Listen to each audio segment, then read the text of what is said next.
A few moments later.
Hello, everybody. Thank you for clicking on.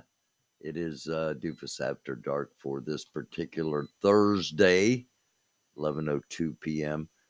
Probably not going to be a very long episode here tonight. Hello, not going away. Thank you for being here as always. Thank you again. Thank all of you for being here. I got a couple of things I want to talk about. A couple of things that I just want to speak on. As I said in the little intro um, pre-roll there, if you caught it, if you're here for the opening, if you're not, welcome. Thank you for clicking on. Whether you're watching live or whether you're watching at your leisure, I appreciate you clicking on. Um, if you're watching live, go back and watch the pre-roll after we get done here. Again, not going to be very long tonight, but some things I do want to talk about. And at the beginning of the pre roll, it said there was going to be a challenge, a jury decision, um, a top 10, and a feature. And that's what we're going to do. Also, if you got any questions or anything, pop them in the chat. I'm going to pay more attention to the chat tonight. There's a lot of stuff going on around the world we could be talking about, but um, not going to get in depth in any of that tonight. Going to have a little bit of fun here with a couple of things and a couple of serious things. Again, if you're just joining, go back and watch the pre-roll. The PSA is in there as far as just a reminder of the various types of nuclear incidents that could be happening. And also, I want to again remind everybody that October 4th, we are going to have a nationwide test of the Emergency Alert System, EAS. That is what would be used in the event of a nuclear attack if time were permitting. And if you haven't seen it, go back and watch last night's episode, if you would, please consider doing that. Chris and I were on. We were talking about what was going on around the world situation updates. We're doing those every Wednesday, except this coming week. Wednesday, I'm going to be doing the presidential debate for the nomination of the Republican Party, the second one. It's out I think it's out in the Reagan Library in California is where they're going to be holding this one. So I'm going to be doing that Wednesday night. Join me live then for commentary and um, answering questions during the commercial breaks. And then on Thursday of next week, Chris and I will be on for the situational update. And things are moving so rapidly in so many parts of the world. And one false move could really make things tumble. Um, so we're keeping track of things so you don't have to. And this is a place you come if you want to know what's going on. Hi, peace, love, and sunshine. I hope you're having a wonderful night. Again, not going away. Thank you for being here. if hop in the chat and say hi. Again, this is going to be probably relatively short because I don't have a lot planned. First thing I said in the pre-roll, for those that saw it, um, is there's going to be a challenge tonight, and let's just start with the challenge. I heard through the vine that holds the grapes, otherwise known as the grapevine. I heard that David Rydell, the artist formerly known as Santa, or possibly still, it kind of jiggles back and forth as to whether he's, part of this teardrop thing that is 1776 and the opposition, that has at one time had thousands of people involved and is constantly shrinking, but still nonetheless there. And we are all part of it, or a lot of us watching this are part of it. We're not all of you. Thank you for watching, especially those on Facebook. Most of you have no clue what I'm talking about at this point. That's right. Hang with me. We got other things to talk about here. But David Rydell is considering running for Congress in the first district of Ohio. Um, I'm very familiar with the first district of Ohio. I campaigned for people over there. I got to campaign with John Glenn, Senator John Glenn, which was awesome. One of my heroes, and of course, I talked space the whole time, and he's wanting to talk politics and how to win a congressional race in my district. So I'm familiar with where he's talking about running, and I just want to put this out that David, if you're serious about running, um, before you do that, before you embarrass yourself in front of millions and millions of people in Ohio, um, let's you and I have a debate. Uh, Anytime, anywhere at your choosing, anybody's platform. No, I'm not talking about doing it here on my platform necessarily. Um, Pick a moderator. You pick the questions. You can have questions from the uh, the audience, the chat, whatever. Um, if you so desire, but um, have a little tune up. You know, don't you think you better be able to beat a doofus online before you go up against actual politicians, or maybe anybody that opposes the Trumpian philosophy is automatically defeatable, and you don't have to consider uh, being a viable opponent. I'm just offering a tune-up. Let's you and I have a debate. We've never really had a conversation. Now, if you don't want to have a debate, like I said, if you do want to have a debate before you embarrass yourself in front of millions of people, by trying to get on the ballot in a primary that's going to be loaded. There's probably going to be 6 or 7 people in the primary, and let's be honest. You're No, I'm not. I'm not gonna say that. Um, Before you embarrass yourself in front of a millions of people, um, let's you and I have a debate, and in front of tens of people online. And I think you know. Um, maybe you'll decide that running for Congress is a serious thing. You're not Boobert. You're not MTG. You're not going to get elected that way. Um, Nobody should. Hopefully, lessons have been learned, and nobody else will. But I'm just being honest here. You're not going to get elected that way. So, if you're really serious, I'm giving you an opportunity to metaphorically cut your teeth. Um, Again, we'll have I don't know, somebody moderate at some site. And like I said, you can pick the questions if you want. If you want it to be about the Ohio First District, I'm good with that. If you want it to be about Constitution, I'm good with that. If you want it to be about the Bible, I'm good with that. Whatever you want it to be about, let's have a debate. Might help jumpstart what you've been trying to do. I don't think so. I would think that a lesson would have been learned that you can't do what you've been trying to do. How do you think you're going to rally hundreds of thousands of people to vote for you? Come on now. But if you honestly are thinking about it, here's a chance to cut your teeth. Or and this may be more favorable to you.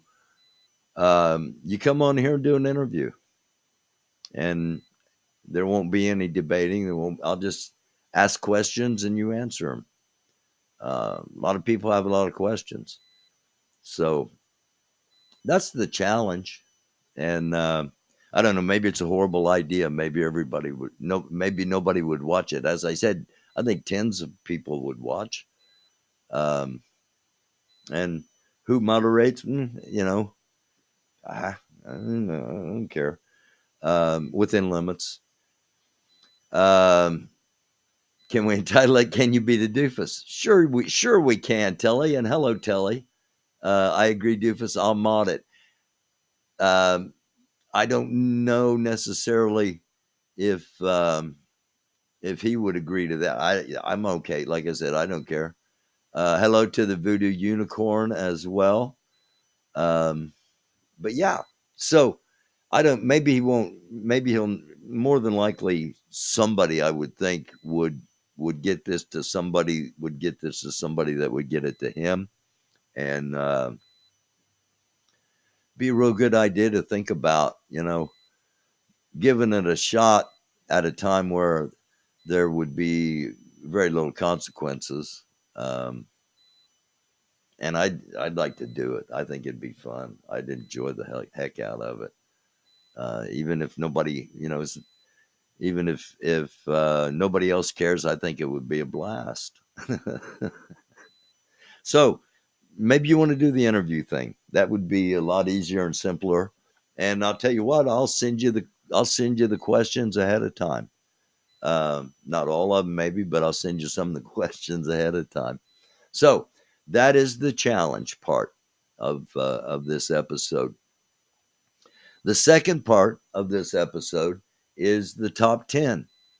And since we've been talking about David Santa Rydell, it kind of ties right into the first part of this anyway, this little segment of this episode. I mentioned this raindrop that is 1776 and its opposition, and how big it was at one time, and shrinking and shrinking and shrinking, and justly so, in my opinion.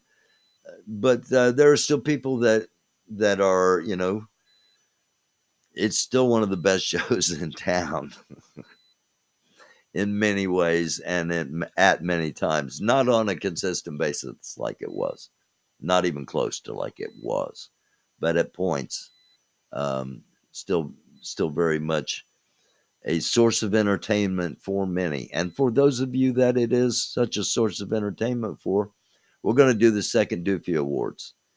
I've had to restructure them a little bit just because some of the categories I had, the way things have been going, I'm restructuring a little bit. Let's just leave it at that.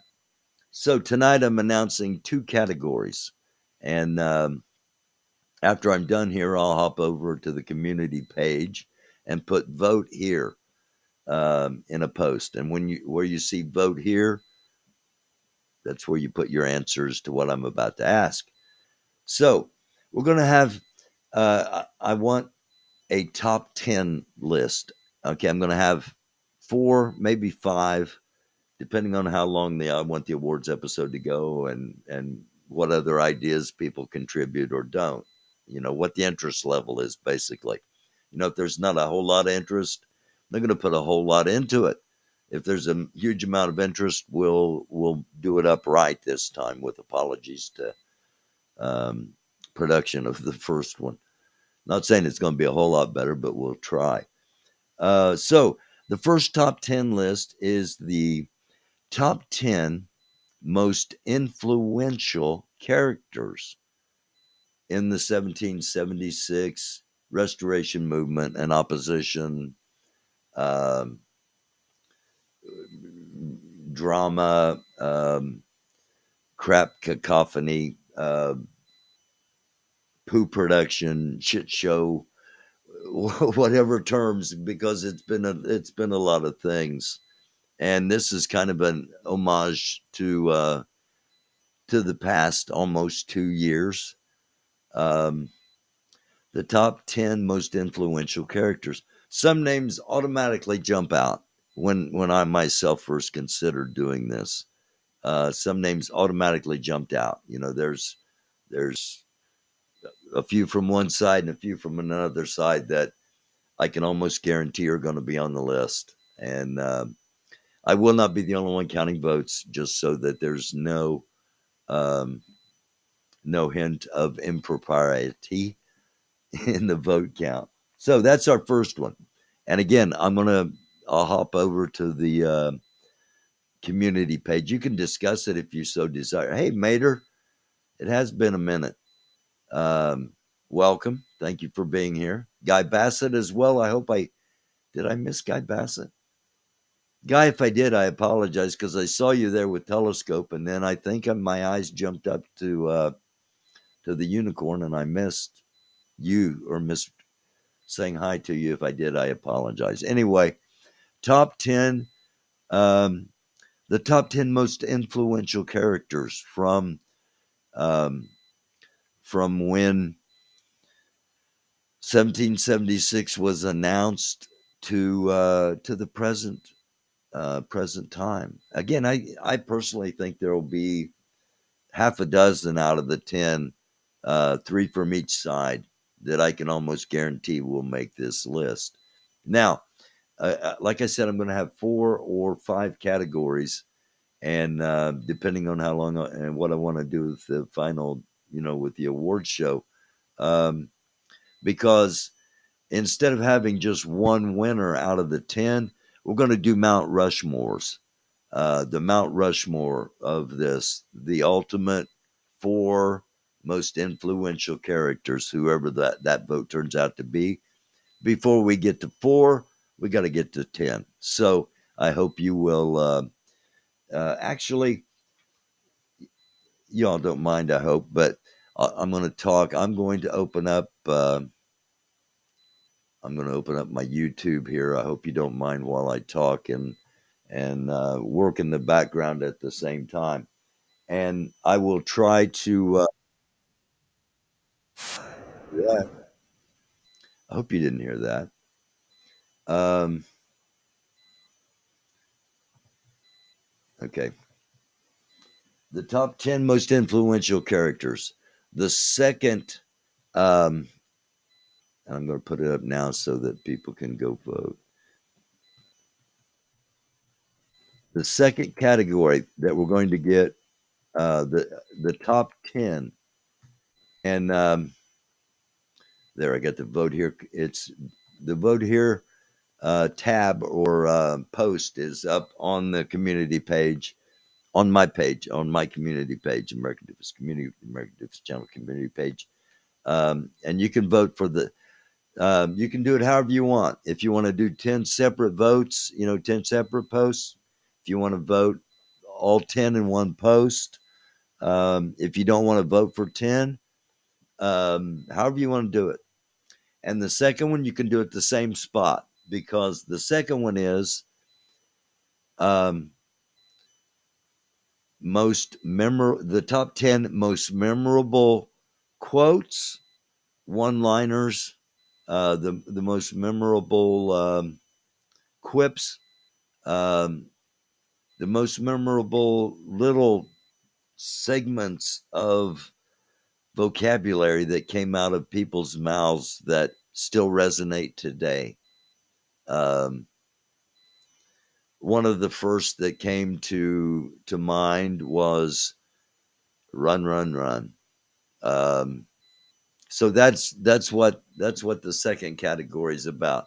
Whatever comes in your head. Again, if you want to vote 10 in one post, do so. If you want to vote 10 separate posts, however you want to do it, we'll get them counted up, and also announce the next two categories coming up. Probably, I don't know. It depends how things play out. Monday or Tuesday of next week, maybe even Sunday. So, with that being said, um, a couple of, and again, if you got any questions or anything, drop them in the chat. I'm going to be popping back over there in just a minute. In the meantime, um, I said a um, a jury finding I was going to talk about, and I'm going to talk about Othel Wallace, also known as Ozone, also known as O, has been on the show in the past. Um, Othel was on trial in Daytona Beach, Florida, for the murder of a police officer, and it's a long story, and it's a longer story than I'm going to go into at this particular time, because now that this trial's over, um, I'm going to try to see if we can get Ozone back on the show. I didn't want to have him on before the trial. I didn't want to talk about the case or anything, bring any kind of anything, just step back and let alone and just watched it. And they were going for first degree murder, um, and the death penalty. And law enforcement community in Florida is outraged because O was found guilty of manslaughter, and which which is a significant crime and has a significant amount of time involved in it, up to 30 years. So it's not like he's walking away scot free. However, as it says here, law enforcement is upset over it.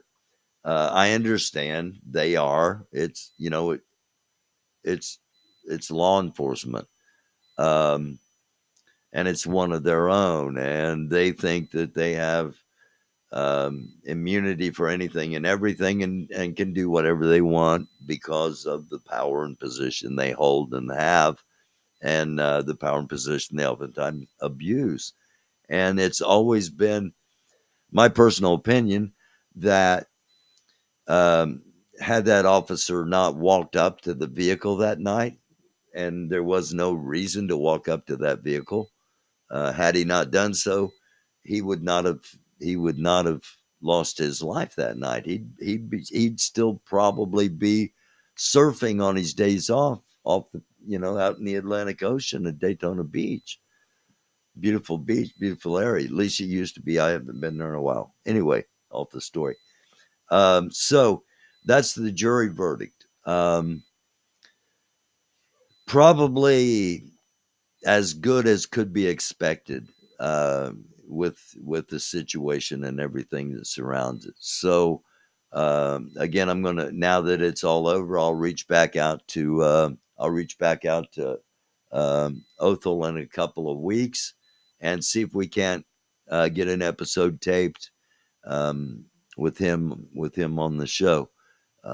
So before we do that, I'll ask if you have any questions or anything you want to know, um, about any of it, because we'll be able to talk more about more things now that it's wrapped up.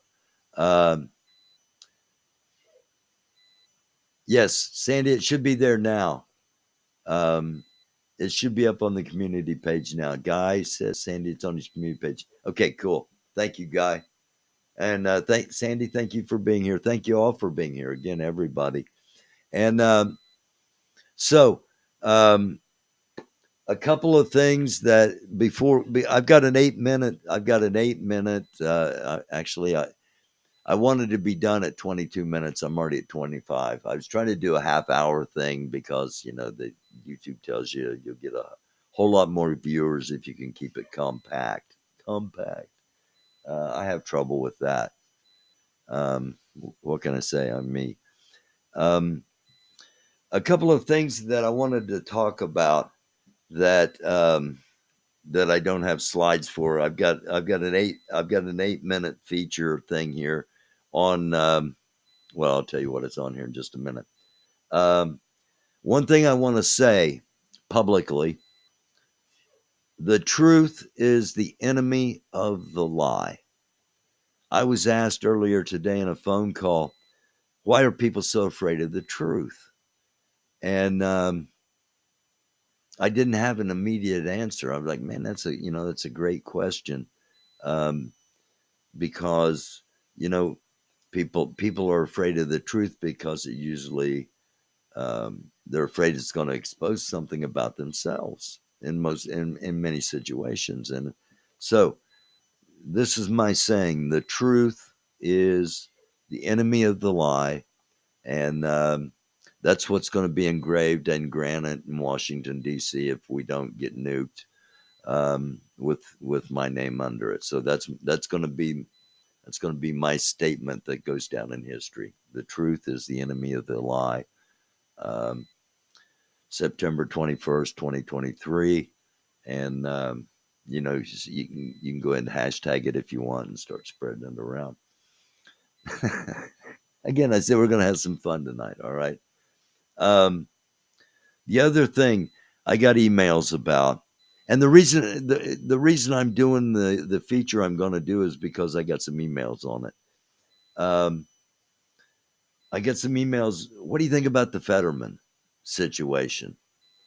And for those that don't know, Democratic Pennsylvania Senator John Fetterman has had the dress code passed for appearances on the floor of the Senate, so that you no longer have to wear professional dress attire, because he's more comfortable in a hoodie and gym shorts.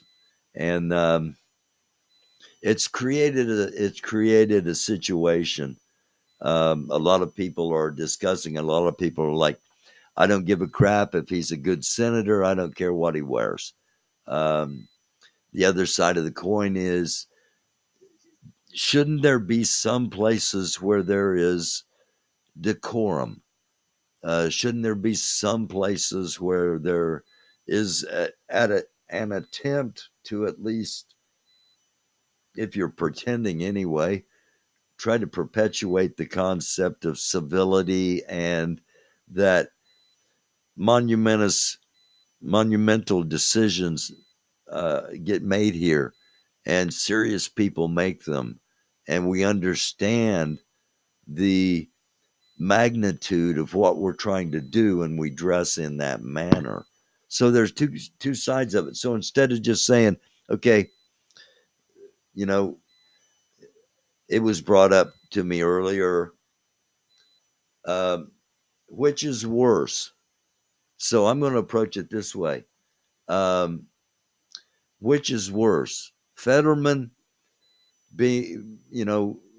Fetterman, the Democrat, dressing like however he wants to, like he just finished working out, basically. And don't get me wrong, obviously, I'm in a white T-shirt. The last time I was on Lori's show, we were in hoodies, so I'm a hoodie person. I'm wearing sweats. I get it. I'm more comfortable that way too. So I'm not condemning him or damning him. I'm asking this question: which is worse, him forcing this, because that's kind of what happened, or Boebert? And if you watch the video, Boebert taking her hand and grabbing his hand and putting it on her breast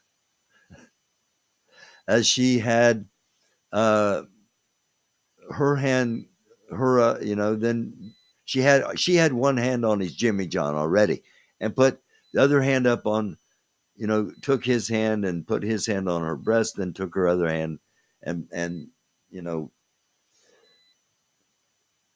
put it back down there, and proceeded. So which is worse? Now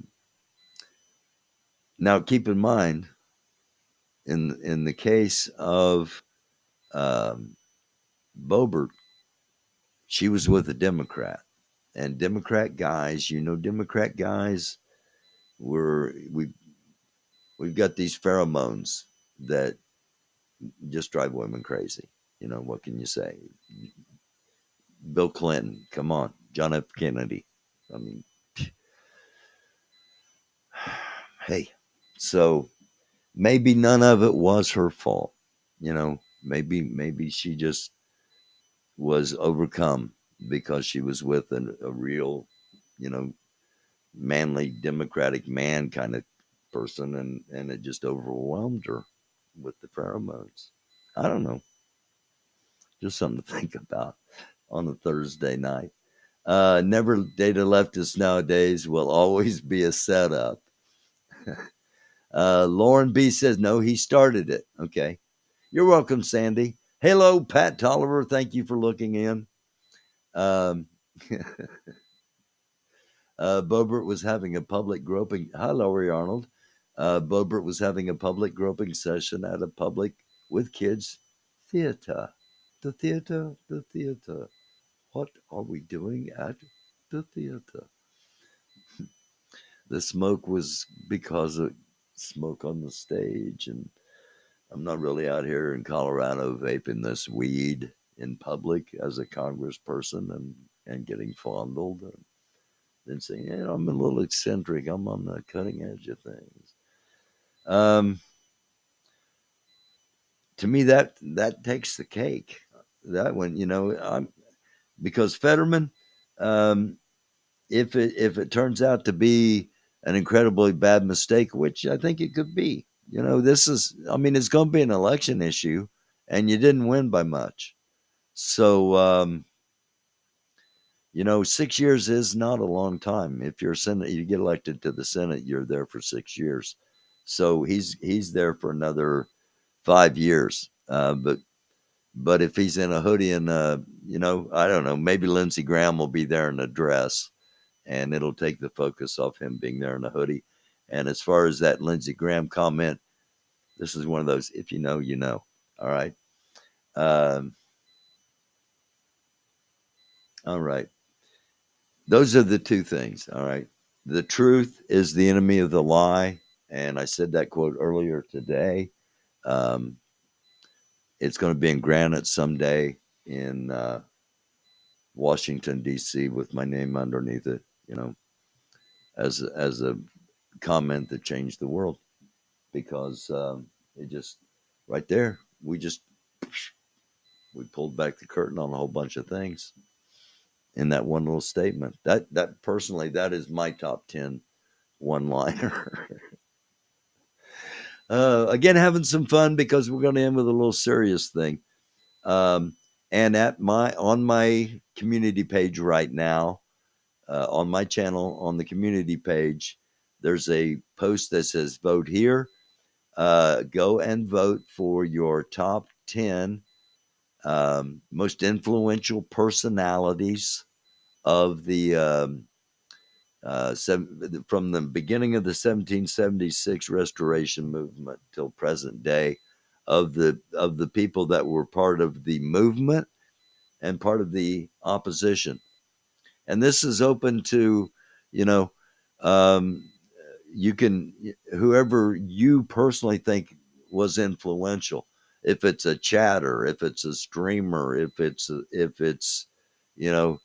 I mean, again, I'm assuming there are main characters from each side, and there are probably 5 from each side that will make up the top 10, but we may be surprised. I can just about guarantee 3 on each side that I know will be there, and I can just about guarantee who the number one vote getter is going to be as far as the top 10 goes. Once we get a top 10 and you start thinking about, okay, the Mount Rushmore, who are the final 4? Okay, then it might get a little bit more intense. Maybe not, because we're just talking about an imaginary Mount Rushmore of top 10 influential characters. But we're also talking about top 10 one-liners from the movement, from all of this, the movement and opposition. What are the 10 phrases or sayings? Again, I know 2 of them I can almost guarantee you that are going to be there. There's going to be a phrase that Corinne is well known for that's going to be on that top 10. I can just about guarantee you, as well as run, run, run, as I said earlier. Maybe it won't. Maybe I poisoned them and nobody will vote for them now. But so you can vote for the top 10 phrases and the top 10 personalities, most influential people in this past it's almost a 2-year period. It is time for the sweatshirt or slut assistant production courtesy of Lori Arnold. That's great. That's killer. So yes, instead of Federer or Fetterman, I'm sorry, Federer's a tennis player. Instead of Fetterman or Bobert, it is sweatsuit or sweatshirt or sweatshirt or slut. I like that. Your car's on fire. Give me back my phone. Again, there's 2 that, yeah, there's 2 that probably will, and all. I mean, that's what we're looking for. Automatically, you hear your car's on fire, and you go back and you see, if you know, you see what that phrase represents. The same with "Give me back my phone." You go right back to that moment when that phrase was uttered and became part of the lore. FAFO. Thank you, Jeff Reynolds. Yeah, that'll be there too. Um, it'll be interesting what makes the top 4 out of that list as well. And again, then a couple of others. So we'll end up with, 4 categories, maybe 5. So 20 winners in all, or maybe less if people win in different things. So that's coming up. Where's your flag? To me, that reminds that takes me to Wizzy for some reason, and X-ray confronting Wizzy on how patriotic or non-patriotic Wizzy Wizzy might be or might not be. All right. Again, I get this little thing coming up. I get a little feature cut here coming up for 8 minutes, and got any questions, comments? Keep them in the chat, and I'll be back after we do this. This is called EMP or CME, and it's EMP or CME damage. It's very informative. It's from the EMP doctor, and again, this is because I had some emails after I released the PSA that I showed in the pre-roll that we released it a week or so ago. After releasing that, and then the episodes Chris and I've had the past couple of weeks, I've had some, what exactly happens if an EMP explodes over a city I'm in, and a couple more about the CME because we talked about that too. A CME is a coronal mass ejection, and that's basically a radiated cloud of plasma that, the professor is going to explain it better than I can. and that's why I chose this, because I'm not going to waste anybody's time. This is good information, and you'll probably learn a few things. And I know I did. I've watched this all the way through. So I'm going to take a quick bathroom break just in case I get chatty with the chat and I'm on here longer than I anticipate.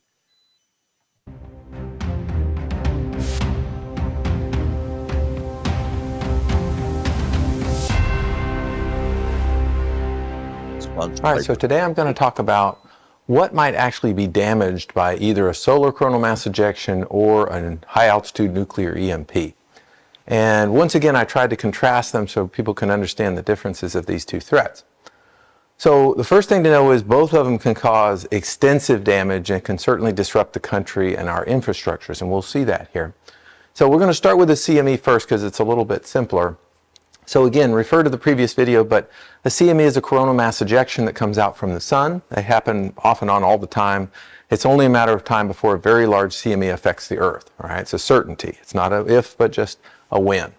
So what does it do? Well, it generates this plasma that comes over the Earth and essentially perturbates our magnetic fields and causes currents to flow in very long conductors. And by long conductors, I mean things that are many miles long, all right? So if you're worried about a CME, it's only for things that are connected to very, very long conductors. Those are the things that will be affected. So electronics connected to very long conductors, such as the utility power grid, for example, could be affected. So one of the big ones are these industrial controllers that control just about everything from telecommunication, purification, on and on and on you go. Power distribution systems. All these things are done by these industrial controllers, and those controllers are often called SCADAs. And there's been a number of tests done to show that SCADAs are quite susceptible to surges on the power lines. All right, so a big CME could certainly cause damage to those SCADAs, those controllers, which could disrupt then those infrastructures, whatever it is they're trying to do for the country. In addition to that, you can disrupt things or damage things that are connected to the utility grid. All right, so anything plugged in at the time of a big CME could be damaged. Again, remember, a CME is like a swell of energy that will occur on very long conductors, and that energy will push itself into electronic appliances. So computers, appliances, anything really connected to the power grid has a reasonable chance of being damaged. The big one that people are worried about in addition to these SCADAs are the power distribution transformers. So transformers just convert from one voltage to another voltage, and they're used throughout our power distribution system. And a CME can certainly cause damage. These ground currents that flow could cause damage to those transformers. And some of the large transformers, we're talking about the size of buildings, are very difficult to repair or replace. And that was one of the big findings of the EMP Commission, was that if those transformers became damaged, you could be without power for a very long period of time, months, maybe even a year. They're very difficult to replace. So the key thing about a CME is to remember that energy is flowing on very long conductors, not small scale things. So things that are safe are things like cars. Cars are relatively small. They certainly don't have mile-long conductors in them. And so cars are safe with the exception of if they're plugged into the power grid. If they're plugged into the power grid, such as an electric car or a hybrid car, then they have a chance of being damaged. Laptops and other freestanding electronics. Well, certainly these things should be safe because if they're not plugged in, they're just sitting on a table somewhere, there's really no way for the CME energy to get into them. Solar power generation systems are generally considered safe from a CME as long as they don't have a utility connection back, right? If they have a feed that they're providing energy back to the grid, that same feed could provide energy into them and cause them damage, all right? So if they're not grid tied, then in general a CME isn't considered to be able to hurt them. And finally, people always ask about batteries. Batteries are safe from CMEs. If they had a battery monitoring system and they were plugged in, all right, so they had a long conductor that enabled the energy to come into them, then those battery monitoring system circuits could be damaged, all right? But by themselves, if they're just freestanding, they're not going to be damaged. Okay, so some things we've learned, that your car is going to be safe unless it's an electric car. Laptops, other gadgets are going to be safe as long as they aren't plugged in. Anything plugged into the power grid is going to be damaged because the power grid's going to be damaged. Now, That's, all these things, laptops, all this is great, um, except they eventually will have to be powered up. So what happens with the generators and things like that?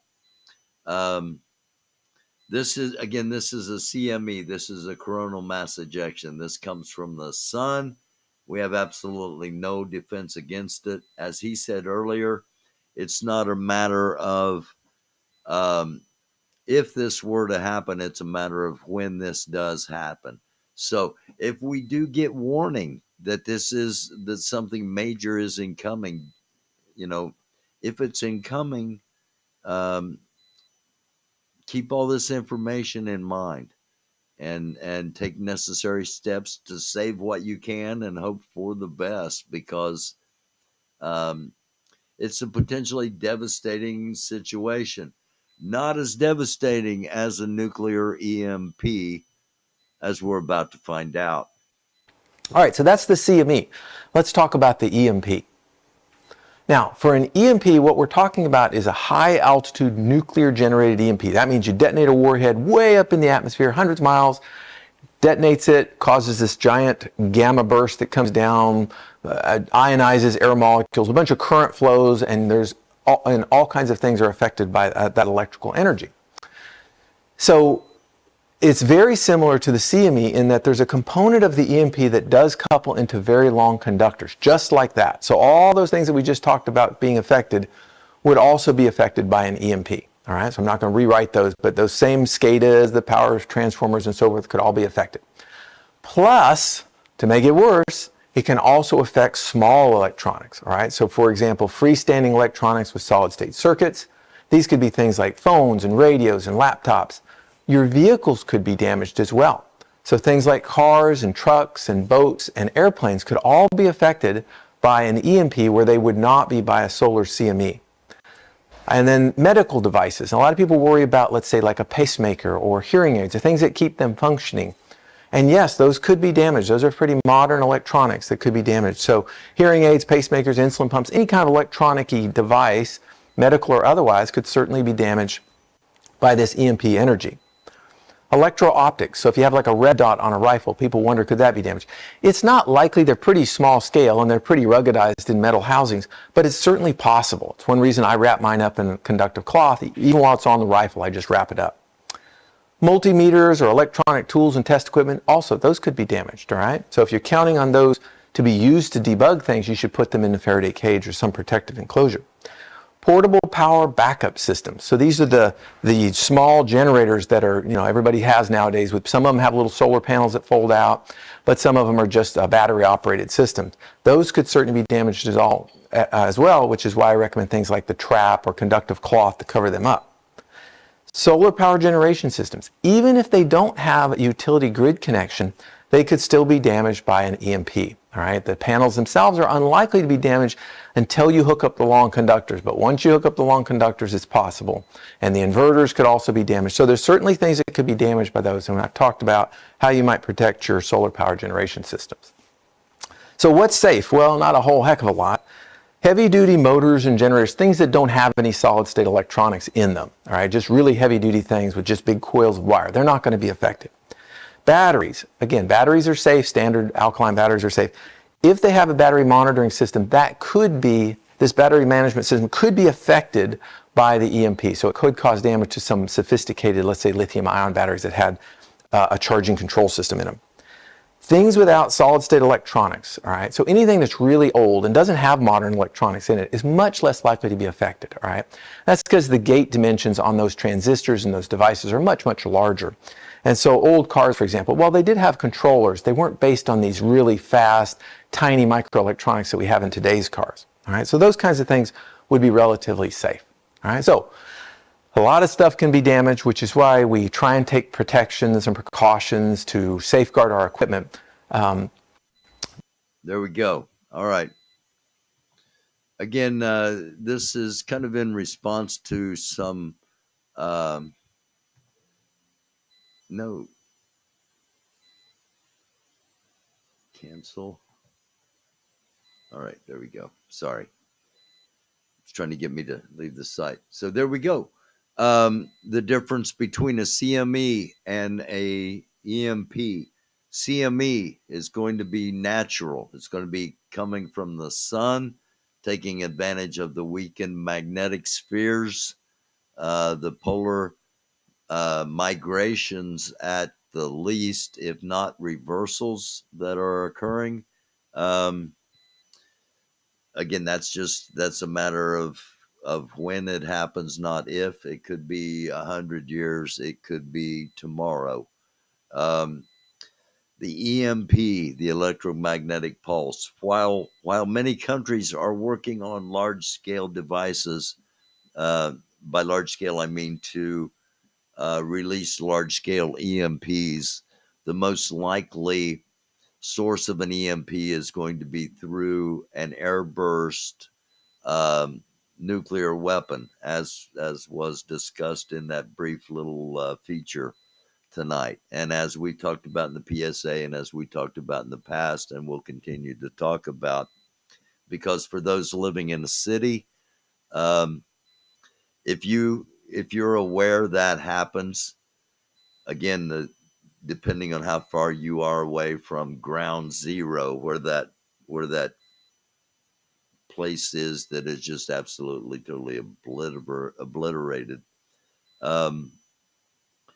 How far away means two things: how much time you have, and what can you do.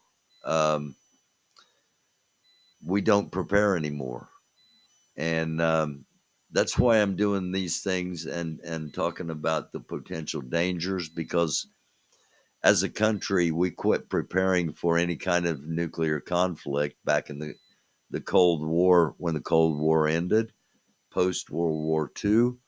And there wasn't really a threat until the 60s. We still had all the bomb shelters and everything from World War II in the 60s. Those things are all gone now.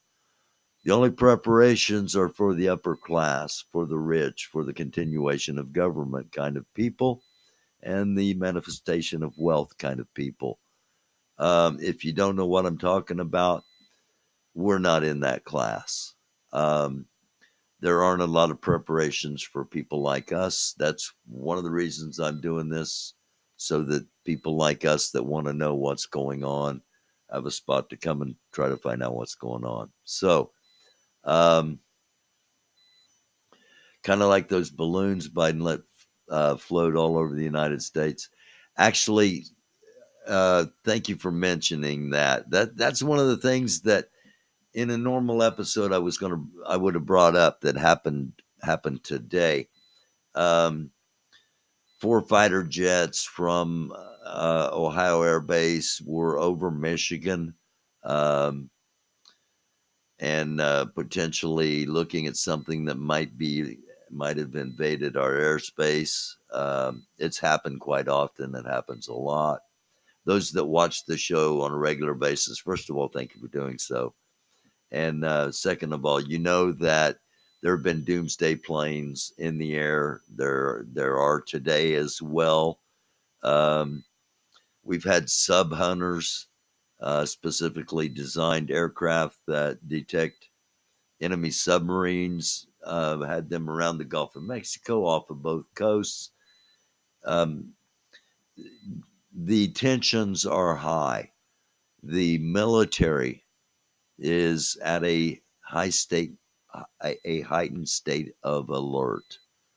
And that's not just like connecting the dots from the outside. That's the military is preparing for numerous scenarios. Okay. We as civilians ought to be doing the same thing. And that includes not fighting each other.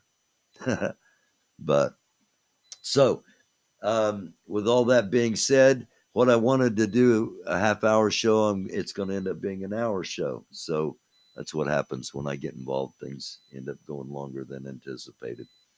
So let's run through everything again here in a 6-minute wrap up. Othel Wallace, also known as Ozone, also known as O, He was tried by jury, and the jury found him guilty of manslaughter, and he'll remain in prison for an extended period of time. He was not found guilty of first-degree murder, and he will not lose his life over the unfortunate death of that police officer in Daytona Beach. There are two categories out for the second Doofy Awards. Anyway, the two categories for the second Doofy Awards that are out right now, you can vote for these on my community page where it says vote here. There's a post up that says vote here.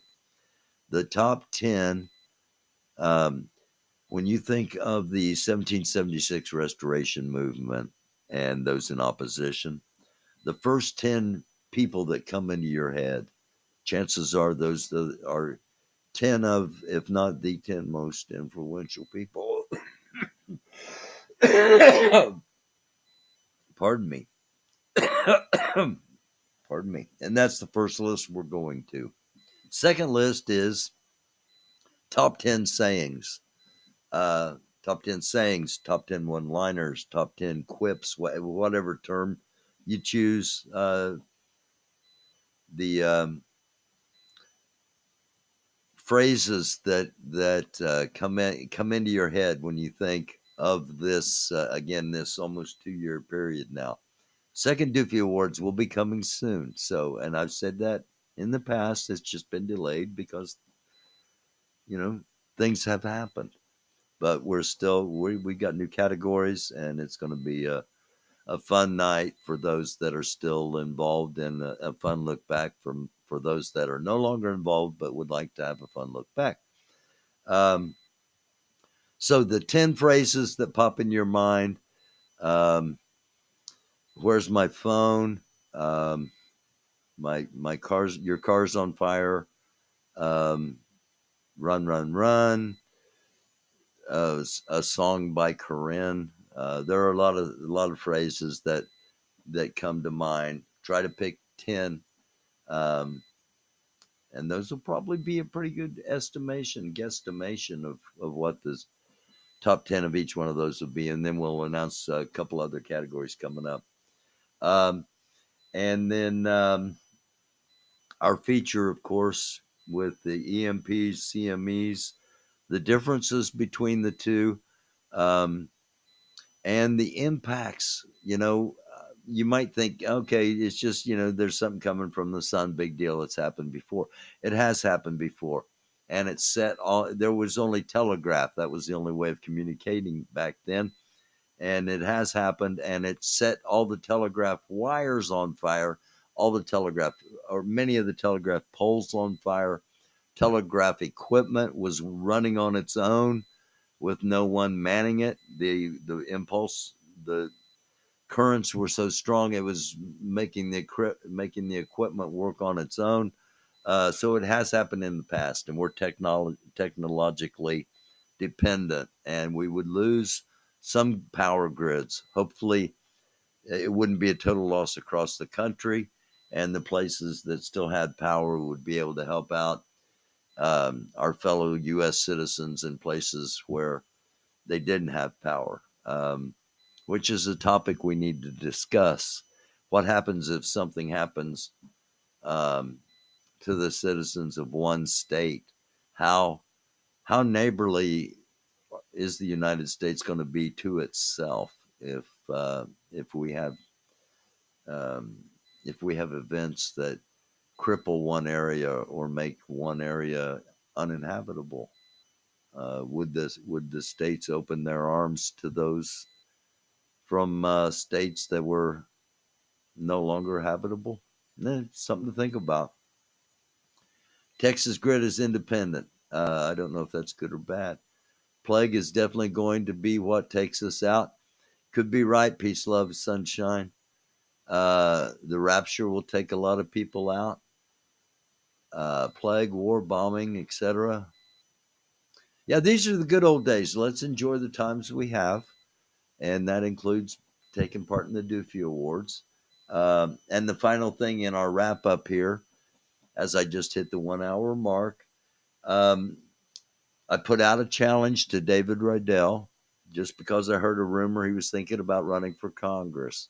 And it's not just, you don't just decide I'm going to run for Congress and that's all there is to it.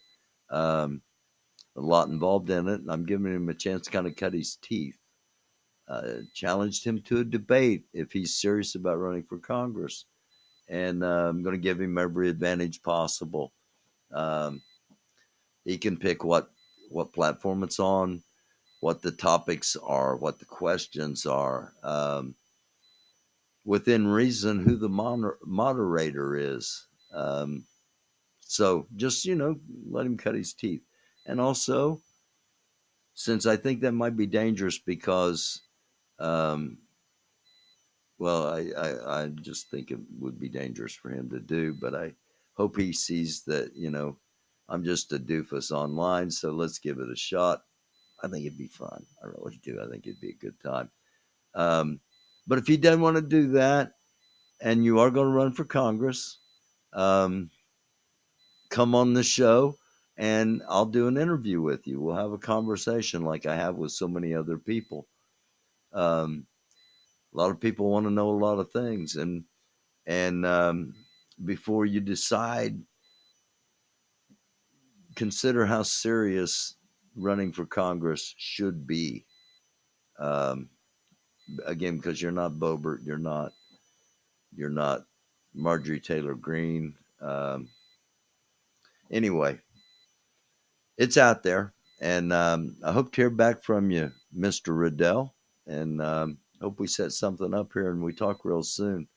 There's a presidential debate coming up next Wednesday. I'll be covering that. Next Thursday, Chris and I will be back on with a sit rep, situational report, a world sit rep, just as we've been doing, updating the hot spots around the world, and they keep changing and keep growing more numerous. So I hope you'll pay some attention and watch that episode. A lot of times we talk about something on a Wednesday night, and by Saturday it's in the mainstream news. So, there are situations where 3 days could give you a pretty significant advantage if you know something 3 days ahead of time. Anyway, hello, McRide 666. Yes, I can see you. You're here. Debate next Wednesday. Peace, love, and sunshine. Yes, next Wednesday is the Republican presidential primary candidate debate in California. I think it's at Ronald Reagan Library in California next Wednesday night. So I'll be live streaming that. We'll be restreaming that and providing commentary and a place for people to chat and ask questions and stuff. I do like to debate. Yes. Barf noodle shit.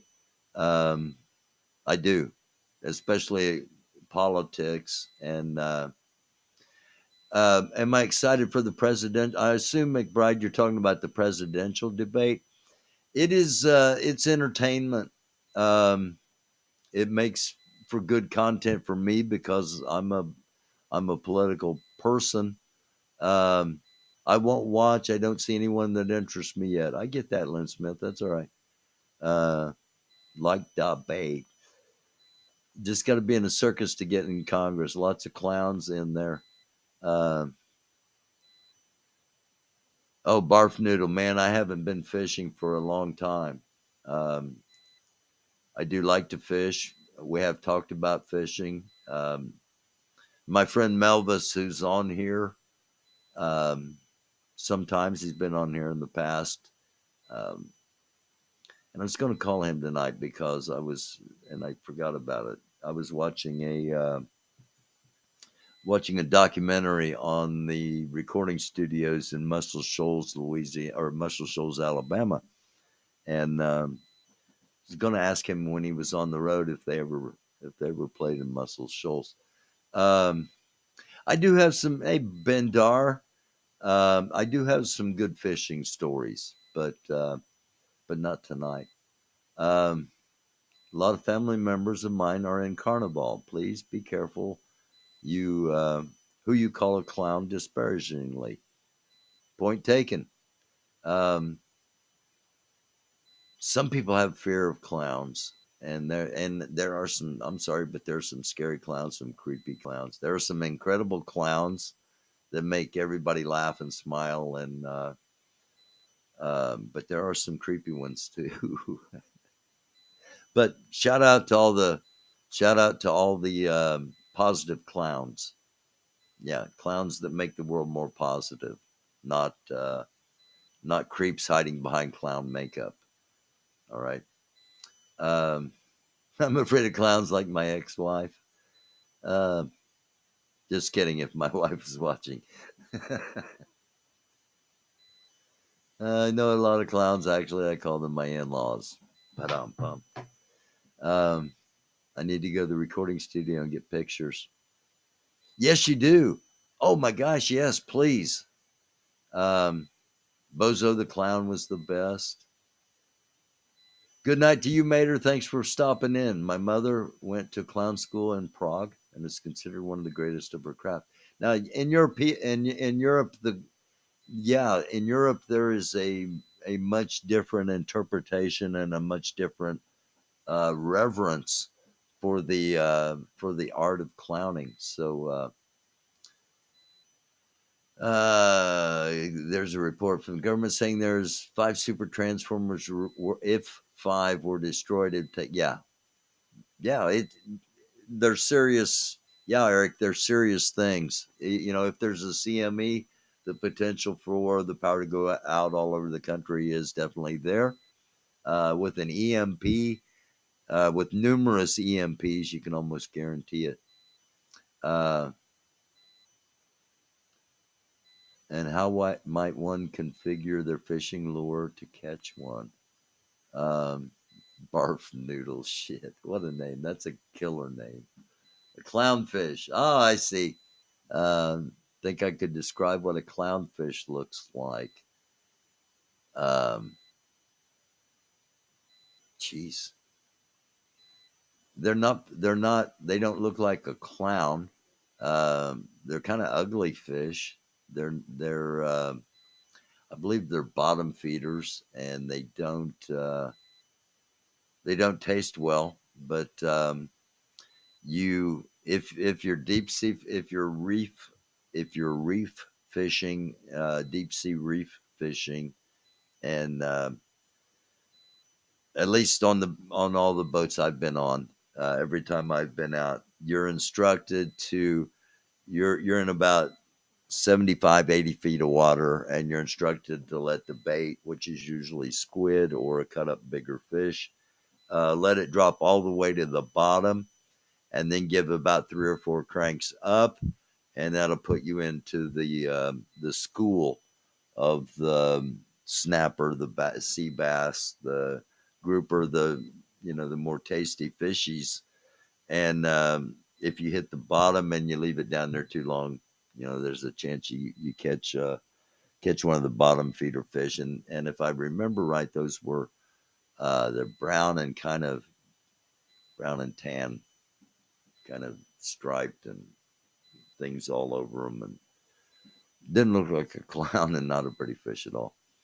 Um, I feel like you favor the YouTube chat, and that's not cool.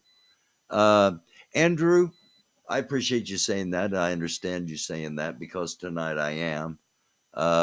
Normally, and chat will verify this. Normally, I get wrapped up in doing an episode on here and don't address the chat at all. So yeah, tonight, especially here at the end, I've been making a concerted effort to kind of um, to kind of favor the chat, respond to the chat a little bit more than I normally do. Do I stream on other platforms? Yes, I'm on Facebook, Twitter, and Twitch, as well as YouTube. Um, Twinza, have you ever gone streaking? I have. Yeah, I have. Oh, sorry, Twitter's gone. Shit, you're right. It's X now. Yeah, the site formerly known as Twitter, which is now branded X. Um, I don't know if I don't know if I don't know if I'm on there long form or not. I don't know if the entire streams get on there or if it's just like the first 3 or 4 minutes. Um, what about TikTok? I'm not on TikTok. I'd love to gift you a watermelon or a cowboy hat on TikTok. Um, I'm not on TikTok. I never even. I don't know if I've ever even been there. I've shown some TikTok videos on here. Isn't TikTok limited to like a 1 minute video? Aren't they? Isn't that all shorts? I have a lot of trouble cutting a 1 minute video, as those of you that watch know. Is something beeping over here? I don't think so. No, I don't think anything's beeping over here. You do two live. Okay, you can do two live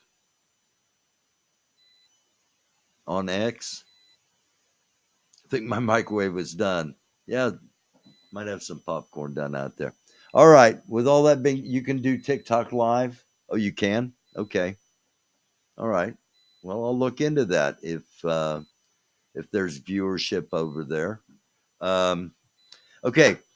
I will be back. Let's see. I believe Saturday night is a concert in the Park series, and it's a tribute band, Prince and the Revolution. They do a Prince and the Revolution. They basically play Prince and the Revolution's live show. So I'm hoping they're as good as I've seen them be online in the past. When they're here Saturday night, they got a good opening act too, from what I hear. So I'll be live streaming that Saturday night if you're looking for a place to hang and chat. And then I will be back on for sure next Wednesday night, and you can have a place to hang and chat again as we watch the debate together, or just hang and chat if you're not into the debate. And then Thursday night, Chris will be back on with me, and we'll be doing the world situation report. So good night to all of you. Barefoot, Barf Noodles, Barf Noodle shit. Love the name. I love all these names. It's like bring Chris next time. Yeah, Chris will be here next Thursday night, and look forward to that. So thank you all for being here. You always make it fun, and I always enjoy that. And until the next time, a namaste, shalom, shalom, assalamu alaikum. Blessings be upon you for those that wish them. Peace. Live long and prosper. I love y'all. Love y'all like chocolate chip cookies. And you know that's a good thing. It's a dark world. Try to be a light. We'll see you next time.